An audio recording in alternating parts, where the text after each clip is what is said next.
Second chapter, including 5 remarks with respect to man's happiness and misery. Since man has been created on the most excellent of patterns and has been given most comprehensive abilities, he has been cast into an arena of trial and examination in which he may rise or fall to stations, ranks, and degrees, from the lowest of the low to the highest of the high, from the earth to the divine throne, and from minute particles to the sun.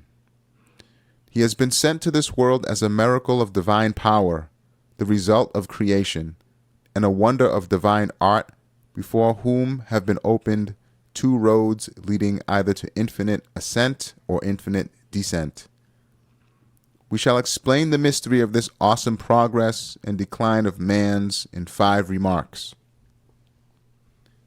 First remark. Man stands in need of most of the varieties of beings in the universe and is connected to them. His needs spread through every part of the world, and his desires extend to eternity. As he wants a flower, so he wants the spring. As he desires a garden, so does he also desire everlasting paradise. As he longs to see a friend, so does he long to see the all-beauteous one of glory.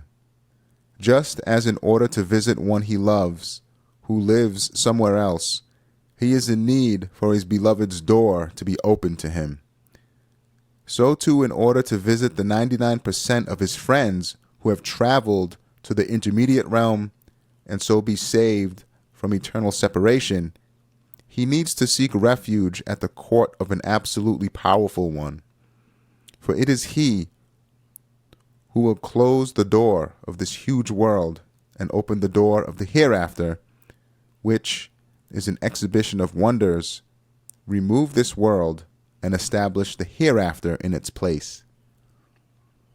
Thus, for man in this position, the only true object of worship will be one in whose hand are the reins of all things, with whom are the treasuries of all things, who sees all things and is present everywhere, who is beyond space, exempt from impotence, free of fault, and far above all defect, an all-powerful one of glory, an all-compassionate one of beauty, an all-wise one of perfection. O man, if you are a slave of him alone, you will earn a place superior to all creatures. But if you hold back from this servitude to him, you will become an abased slave to impotent creatures. If you rely on your ego and own power, and abandoning reliance on God and supplication, deviate into pride and boasting, then you will fall lower than an ant or bee in regard to goodness and creation, and become weaker than a spider or a fly.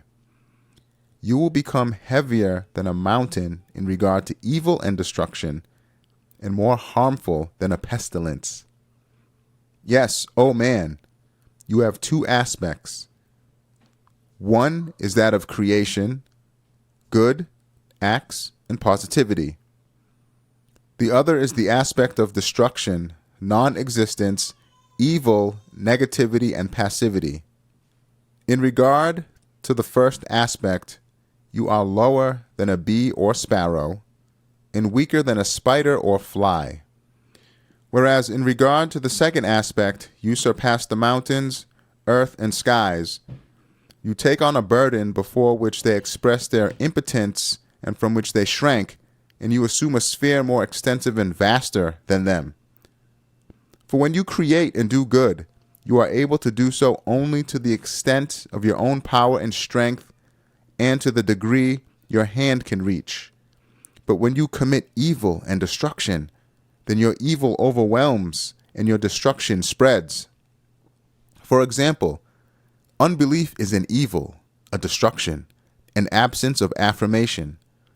But that single evil comprises insulting the whole universe, belittling all the divine names, and abusing all humanity.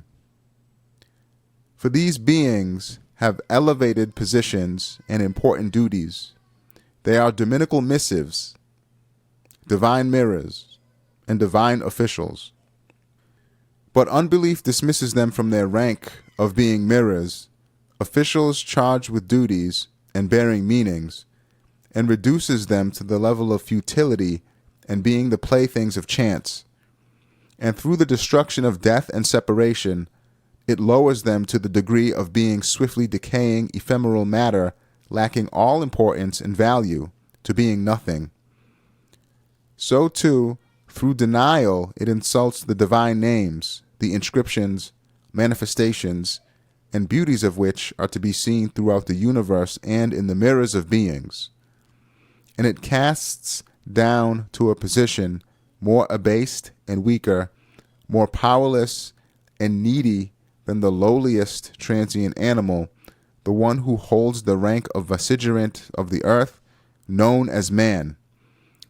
For man is a well-composed ode of wisdom proclaiming the manifestations of the sacred divine names, and a seed-like, self-evident miracle of divine power containing all the members of an eternal tree, and who, with assuming the supreme trust, rose to being higher than the earth, sky, and mountains, and gained superiority over the angels.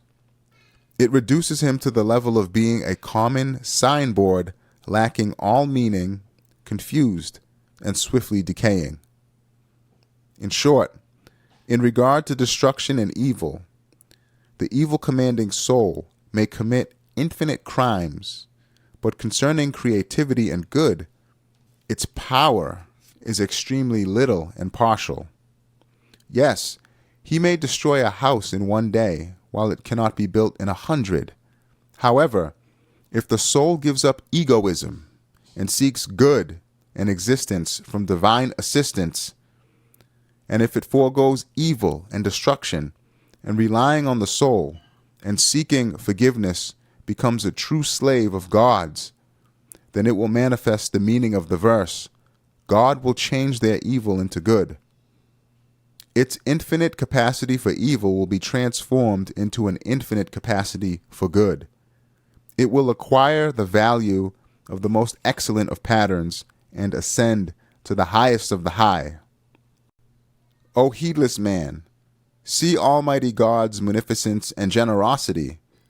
Although it would be justice to record one evil as 1,000, and a single good deed as 1 or not at all, he records a single evil as 1, and a single good deed as 10, and sometimes as 70 or 700, or even sometimes as 7,000.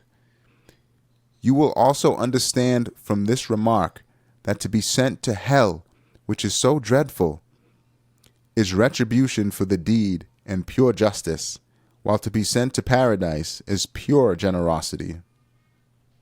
Second remark, man has 2 faces. One, concerning his ego, looks to the life of this world. The other, concerning worship and servitude to God, looks to eternal life. In respect to the first face, he is a wretched creature whose capital consists only of the following. Of will, he has only a partial power of choice, like a hair. Of power, a weak ability to acquire. Of life, a fast dying flame. Of a lifespan, a fleeting brief spell.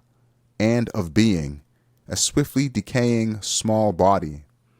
Together with this, he is one delicate, weak individual out of the innumerable individuals of the numberless varieties of beings dispersed through the levels of the universe. In respect of the second face, and especially his impotence and poverty, which are turned towards worship, man has truly great breadth and vast importance. For the all-wise Creator has included in man's nature an infinitely vast impotence and boundlessly huge poverty, so that he can be an extensive mirror containing the innumerable manifestations of an all-powerful and compassionate one whose power is infinite, an all-generous, all-rich one whose wealth is boundless. Indeed, man resembles a seed, This seed has been given significant immaterial members by divine power and a subtle, valuable program by divine determining, so that it may work beneath the ground, and emerging from that narrow world, enter the broad world of the air, and asking its creator, with the tongue of its disposition to be a tree, find a perfection worthy of it. If, due to bad temperament, the seed uses the immaterial members given it in attracting certain harmful substances under the ground, in a short time it will rot and decay in that narrow place without benefit. But if the seed conforms to the creational command of God is the splitter of the seed grain and date stone, and employs well those immaterial members, it will emerge from that narrow world, and through becoming a large fruit-bearing tree, its tiny particular reality and its spirit will take on the form of an extensive universal reality. Similarly, significant members and valuable programs have been deposited in man's nature by divine power and determining. If man uses those immaterial members on the desires of his soul and on minor pleasures under the soil of worldly life in the narrow confines of this earthly world, he will decay and decompose in the midst of difficulties in a brief life in a constricted place like the rotted seed, and load the responsibility on his unfortunate spirit, then depart from this world. If, however, he nurtures the seed of his abilities with the water of Islam and light of belief under the soil of worship and servitude to God, conforms to the commands of the Quran, and turns his faculties towards their true aims, they will produce branches and buds in the world of similitudes and the intermediate realm. He will be a seed of great value and a shining machine containing the members of an everlasting tree and permanent truth, which will be the means to innumerable perfections and bounties in paradise. And he will be a blessed and luminous fruit of the tree of the universe. Yes, true progress is to turn the faces of the heart, spirit, intellect, and even the imagination and other subtle faculties given to man towards eternal life, and for each to be occupied with the particular duty of worship worthy of it. Progress is not, as the people of misguidance imagine, to plunge into the life of this world in all its minute details and in order to taste every sort of pleasure, even the basest, make subject to the evil commanding soul all the subtle faculties and the heart and intellect, and make them assist it. To do this is not progress, it is decline. I saw this fact in a vision which is described in the following comparison. I was entering a large town when I looked and saw it was full of large palaces. At the doors of some of these palaces was merrymaking, like a brilliant theater. It captured and held everyone's attention and was entertaining them. I looked carefully and saw that the lord of such a palace,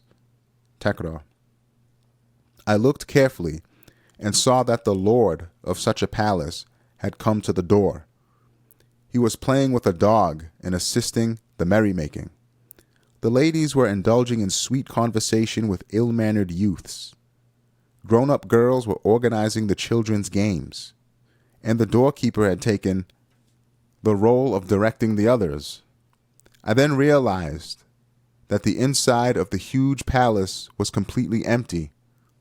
Its refined duties all remained undone.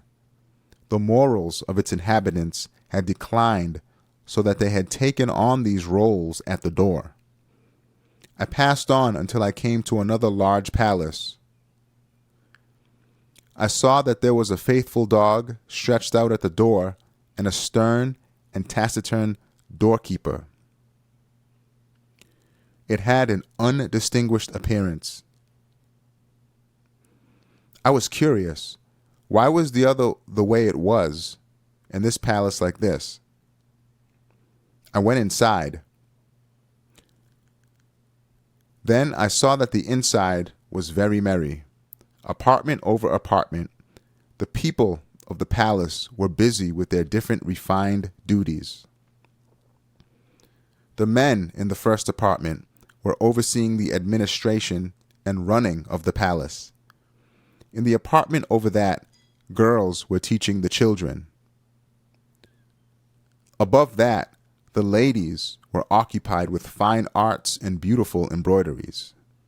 And on the top floor, the Lord was exchanging news with the king and was busy with his own elevated duties in order to maintain the people's tranquility and his own attainments and progress. They did not stop me since I was not visible to them, and I was able to wander around. Then I came out and looked around. Everywhere in the town were these two sorts of palaces. I asked about this, and they told me, the palaces where there is merrymaking at the door, and whose insides are empty, belong to the foremost of the unbelievers and people of misguidance. The others belong to honorable Muslim notables. Then in one corner I came across a palace on which was written my name, Sa'id. I was curious. I looked more closely, and I as though saw my image on it. Calling out in utter bewilderment, I came to my senses and awoke. And now I shall interpret this vision for you. May God cause good to come of it.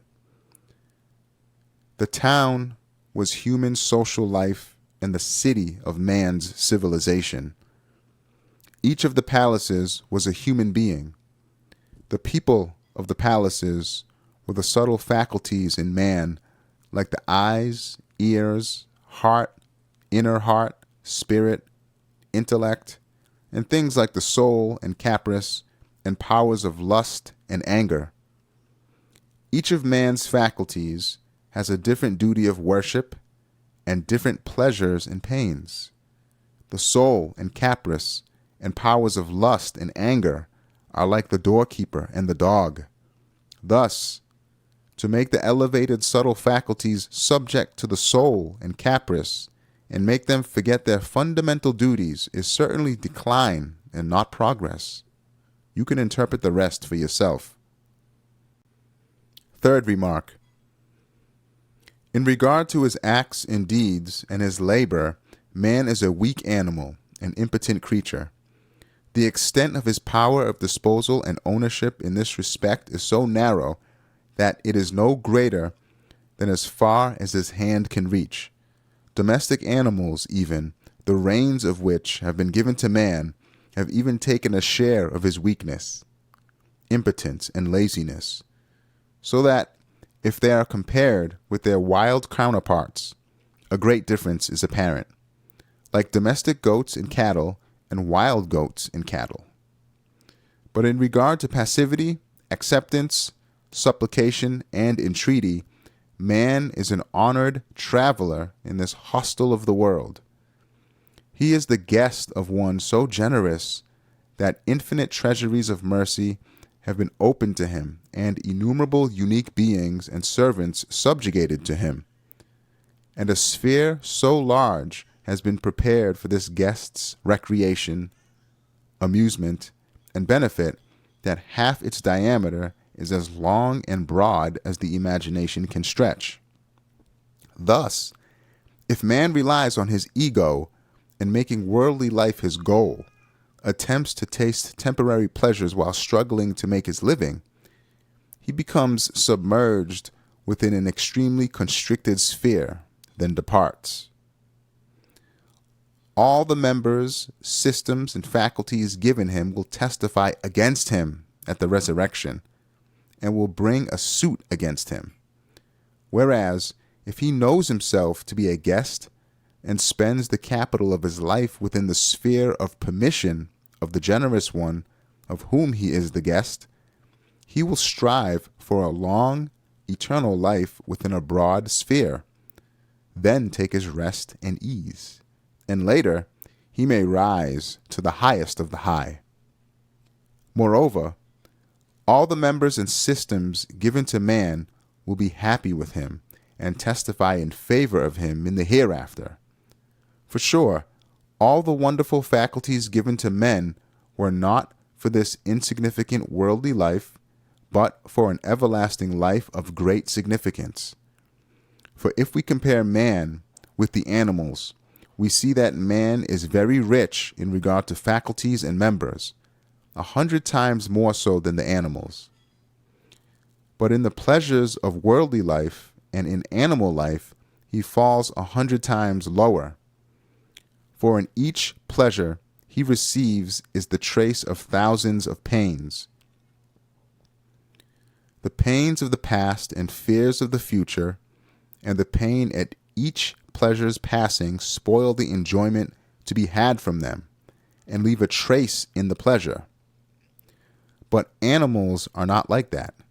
They receive pleasure with no pains. They take enjoyment with no sorrow. Neither the sorrows of the past cause them suffering, nor the fears of the future distress them. They live peacefully and offer thanks to their Creator. This means that if man, who is created on the most excellent of patterns, restricts his thought to the life of this world, he falls 100 times lower than a creature like a sparrow, although he is higher than the animals. I explained this fact in another place by means of a comparison. It is related to this, so I shall repeat it here. It was like this. A man gave one of his servants 10 pieces of gold and told him to have a suit of clothes made in a particular cloth. Then to a second one he gave 1,000 pieces of gold, and putting in the servant's pocket a note on which certain things were written, sent him to a market. The first servant bought an excellent suit of the finest cloth with the 10 pieces of gold, while the second servant did not use his head, and looking at the first servant and not reading the account note in his pocket, he gave the 1,000 pieces of gold to a shopkeeper and asked for a suit of clothes. The dishonest shopkeeper gave him a suit of the very worst quality cloth. Then the wretched servant returned to his lord and received a severe reprimand and a terrible punishment. Thus, even the most unintelligent will understand that the 1,000 pieces of gold given the second servant were not to buy a suit of clothes, but for some important trade. In just the same way, each of the immaterial members and subtle faculties in man have expanded to a degree 100 times greater than that of the animals. For example, consider faculties and members like man's eyes, which can discern all the degrees of beauty, and his sense of taste, which can distinguish all the varieties of the particular tastes of foods, and his mind, which can penetrate to all the subtlest points of reality, and his heart, which yearns for every sort of perfection. And then consider the extremely simple members of the animals, which have developed only 1 or 2 degrees. There is just this difference, that in animals a member particular to some function and special to a particular species develops more, but this development is particular.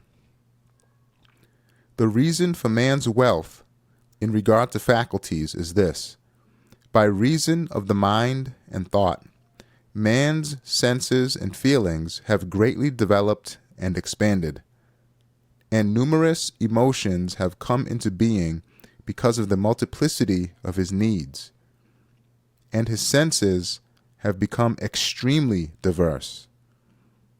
And because of the comprehensiveness of his nature, desires have appeared turned towards numerous aims, and because he has numerous duties due to his nature, his members and faculties have expanded greatly.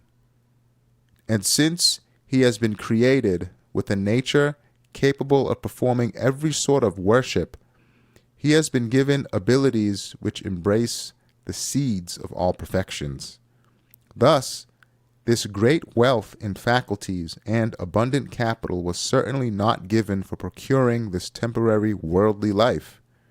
Rather, man's fundamental duty is to perform his duties, which look to innumerable aims and proclaim his impotence, poverty, and faults in the form of worship, and observing the glorifications of beings with a universal eye, to bear witness to them, and seeing the instances of the assistance of the most merciful one, to offer thanks, and gazing on the miracles of dominical power in beings, to contemplate on them as objects from which lessons may be drawn.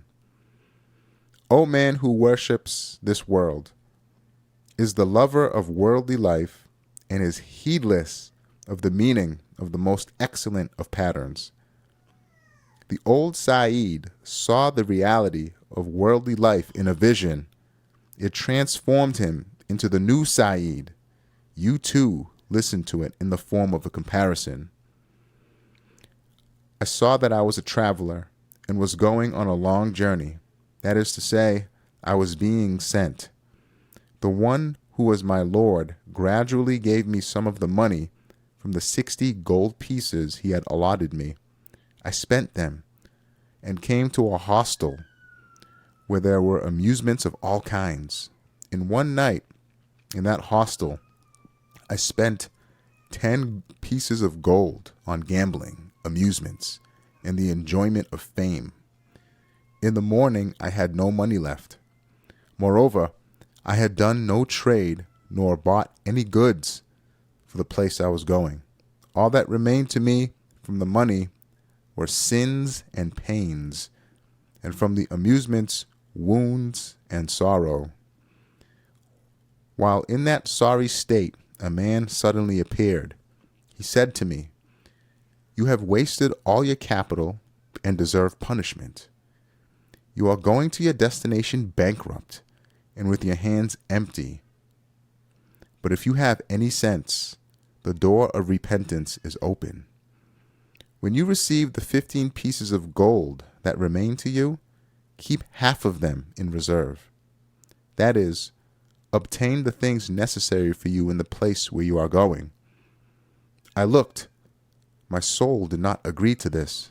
So he said, "A third, then." My soul still did not obey him. Then he said, "A quarter." My soul could not give up the habits to which it was addicted. So the man angrily turned his back on me and left. Suddenly, the scene changed. I was in a train in a tunnel, which was traveling fast as though downwards vertically. I took fright. But what could I do? There was no escape anywhere. Strangely, attractive flowers and enticing fruits appeared on both sides of the train. And I, like the foolish and inexperienced, looked at them and, stretching out my hand, tried to pick them. But they were covered in thorns and tore at my hands when I touched them, making them bleed. With the movement of the train, my hands were lacerated at being parted from them. They cost me much. Suddenly, a porter on the train said, "Give me 5 kurush, and I shall give you as much of the flowers and fruits as you want. You are caused the loss of 100 kurush with your hands being torn, rather than 5 kurush. Also, there is a penalty. You cannot pick them without permission." In distress, I put my head out of the window and looked ahead to see when the tunnel would end. I saw that in place of the tunnel's entrance were numerous holes. People were being thrown into them from the long train. I saw a hole opposite me. On either side of it was a gravestone. I looked in amazement. I saw that written on one of the gravestones was the name Said.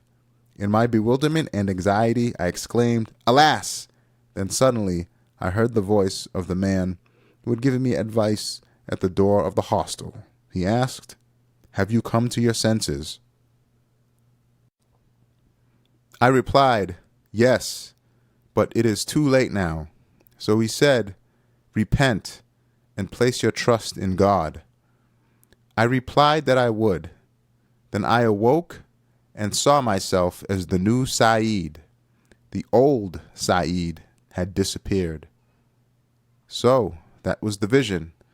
May God cause good to come of it. I shall interpret one or two parts of it, then you can interpret the rest for yourself. The journey was the journey which passes from the world of spirits through the mother's womb, youth, old age, the grave, the intermediate realm, the resurrection, and the bridge of Sirat towards eternity. The 60 pieces of gold were the 60 years of life.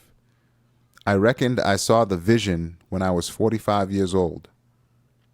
I had nothing to guarantee it, but a sincere student of the all-wise Quran advised me to spend half of the 15 that remained to me on the hereafter. The hostel for me was Istanbul. The train was time, and each year a carriage. As for the tunnel, it was the life of this world. The thorny flowers and fruits were illicit pleasures and forbidden amusements, which cause pain while indulging in them on thinking of their passing, and on separation lacerate the heart, making it bleed. They also cause a punishment to be inflicted. The porter on the train told me to give him 5 kurush, so that he would give me as many as I wanted.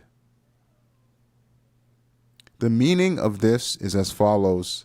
The pleasures and enjoyment man receives through licit striving within the sphere of what is lawful are sufficient for him. No need remains to enter the unlawful. You may interpret the rest for yourself. Fourth remark. Man resembles a delicate and petted child in the universe. There is a great strength in his weakness and great power in his impotence. For it is through the strength of his weakness and power of his impotence that beings have been subjected to him. If man understands his weakness and offers supplications verbally and by state and conduct, and recognizes his impotence and seeks help, since he has offered thanks by exhibiting them, he receives his aims, and his desires are subjugated to him in a way far exceeding what he could achieve with his own power. Only, he sometimes wrongly attributes to his own power the attainment of a wish that has been obtained for him through the supplications offered by the tongue of his disposition. For example, the strength in the weakness of a chick causes the mother hen to attack a lion, and its newly born lion cub subjugates to itself the savage and hungry lioness, leaving the mother hungry and the cub full. See this strength in weakness and manifestation of divine mercy, which are worthy of notice. Just as through crying or asking or looking unhappy, a child subjugates the strong to himself, and is so successful in getting what he wants that he could not obtain 1,000th of it with 1,000 times his own strength. That is to say, since weakness and impotence excite compassion and a sense of protection towards him, the child can subjugate heroes to himself with his tiny finger. Now, should such a child with foolish conceit deny the compassion and accuse the protection, saying, "I subjugate these with my own strength," of course he will receive a slap. In the same way, if, like Karun, man says, "I have been given it on account of the knowledge I have," that is, I gained this through my own knowledge and my own power, in a way that demonstrates ingratitude and denies his Creator's mercy and accuses his wisdom, he will of course deserve a punishing blow. This means that man's domination and human advances and the attainments of civilization which are to be observed have been made subject to him, not through his attracting them or conquering them or through combat, but due to his weakness. He has been assisted because of his impotence. They have been bestowed on him due to his indigence. He has been inspired with them due to his ignorance. They have been given him due to his need. And the reason for his domination is not strength and the power of knowledge, but the compassion and clemency of the Sustainer and divine mercy and wisdom. They have subjugated things to him. Yes, what clothes man who is defeated by vermin like eyeless scorpions and legless snakes in silk from a tiny worm and feeds him honey from a poisonous insect is not his own power, but the subjugation of the Sustainer and the bestowal of the Most Merciful, which are the fruits of his weakness. O man, since the reality of the matter is thus, give up egotism and arrogance. With the tongue of seeking help, proclaim your impotence and weakness at the divine court. And with the tongue of entreaty and supplication, your poverty and need. Show that you are his slave. Say, God is enough for us, for he is the best disposer of affairs. And rise in degree. Also, do not say, I am nothing. What importance do I have that the universe should purposefully be made subject to me by an absolutely all-wise one, and universal thanks required of me? Because for sure, you are as though nothing with respect to your soul and form, but from the point of view of duty and rank, you are an observant spectator of this majestic universe, an eloquent, articulate tongue of these beings so full of wisdom, a discerning reader of this book of the universe, a supervisor of these creatures, full of wonder at their glorifications, and like a foreman of these beings, full of respect for their worship. Yes, O man, in regard to your vegetable, physical being and animal soul, you are a deaf particle, a contemptible atom, a needy creature, a weak animal who, tossed on the awesome waves of the flood of beings, is departing. But being perfected through the light of belief, which comprises the radiance of divine love, and through the training of Islam, which is enlightened in regard to humanity and servitude to God, you are a king, and a universal within particularity, and within your insignificance, a world, and within your contemptibility, a supervisor of such high rank and extensive sphere that you can say, my compassionate Sustainer has made the world a house for me, the sun and moon lamps for it, and the spring a bunch of flowers for me, and summer a table of bounties, and the animals he has made my servants, and he has made plants the decorated furnishings of my house. To conclude, if you heed Satan in your soul, you will fall to the lowest of the low. But if you heed truth and the Quran, you will rise to the highest of the high and become the most excellent pattern of the universe. Fifth remark. Man has been sent to this world as an official and guest, and has been given abilities of great significance, and he has been entrusted with important duties in accordance with those abilities. In order to employ man in fulfilling those aims and duties, powerful encouragement and severe threats have been made. We shall We shall here summarize the fundamentals of worship and of man's duties, which we have explained at length elsewhere, so that the mystery of the most excellent of patterns may be understood. On coming into the universe, man has two aspects of worship and being a slave of gods.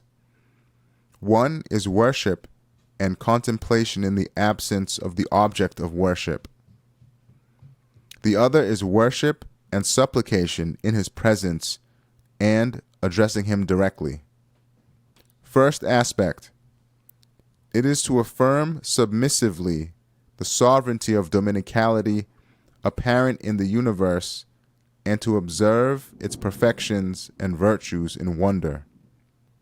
Then it is to proclaim and herald the unique arts which consist of the inscriptions of the sacred divine names and to display them to others. Then it is to weigh on the scales of perception the jewels of the dominical names, which are all like hidden treasures. It is to appreciatively affirm their value with a discerning heart. Then it is to study and ponder over in wonder the pages of beings and leaves of the earth and sky, which are like missives of the pen of power. Then through beholding admiringly the adornment and subtle arts in beings, it is to feel love for knowledge of their all-beauteous Creator and to yearn to ascend to the presence of their all-perfect Maker and to receive His favors. Second aspect. This is the station of presence and address wherein man passes from the work to the producer of the work, and he sees that an all-beauteous Maker wants to make himself known and acquainted through the miracles of his art, and he responds with knowledge and belief. Then he sees that an all-compassionate sustainer wants to make himself loved through the fine fruits of his mercy. So confining his love and worship to him, he makes himself love him. Then he sees that an all-generous bestower is nurturing him with the delights of bounties, material and immaterial, and in return he offers him thanks and praise with his actions, conduct, words, and as far as he can, with all his senses and faculties. Then he sees that an all-beauteous and glorious one is announcing his tremendousness and perfections and glory and beauty in the mirrors of these beings, and is drawing attentive gazes to them. So in response he declares, God is most great, glory be to God, and in humility prostrates in love and wonder. Then he sees that a possessor of absolute riches is displaying his boundless wealth and treasuries amid an absolute munificence. So in response, exalting and praising him, he entreats and asks for them, expressing his utter need. Then he sees that the all-glorious Creator has made the face of the earth like an exhibition and displayed on it all his antique works of art. So in response, he exclaims in appreciation, "What wonders God has willed!" and in admiration, "What blessings God has bestowed!" and in wonder, "Glory be to God!"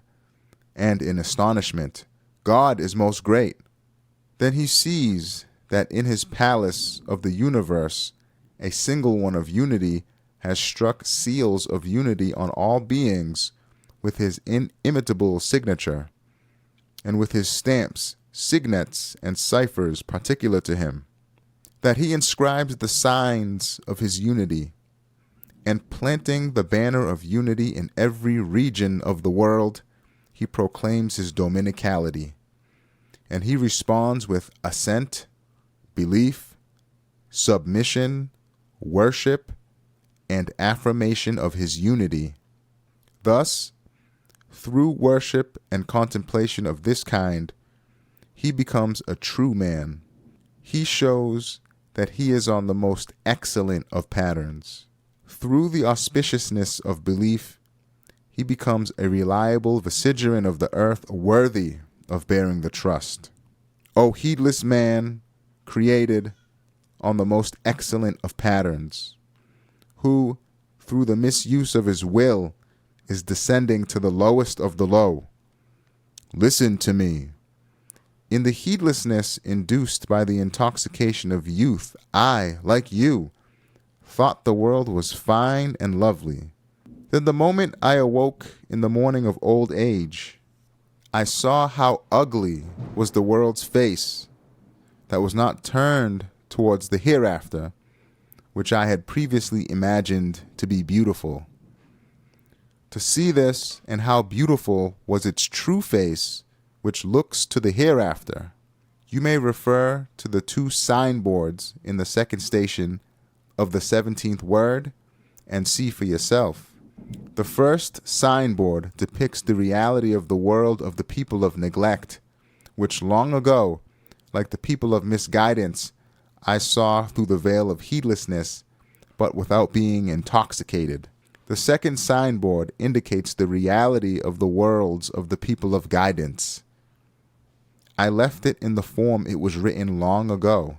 It resembles poetry, but it is not truly that. Glory be unto you. We have no knowledge save that which you have taught us. Indeed, you are all-knowing, all-wise. O my sustainer, expand for me my breast, make easy for me my affair, and loosen the knot on my tongue, that they may understand my words. O God, grant blessings to the subtle unitary Muhammadan essence, the sun in the skies of mysteries and manifestation of lights, the center of the orbit of glory and the pole of the sphere of beauty. O God, by his mystery in your presence, and by his journeying to you, succor my fear, and right my stumbling, and dispel my grief and my greed, and be mine, and take me from myself to yourself, and bestow on me annihilation from myself, and do not make me captivated by my soul and veiled by my senses, and reveal to me all hidden secrets. O ever-living and self-subsistent one, O ever-living and self-subsistent one, O ever-living and self-subsistent one, and grant mercy to me and to my companions and to the people of belief in the Quran. Amen. O most merciful of the merciful and most generous of the generous. And the close of their prayer will be, all praise be to God, the sustainer of all the worlds.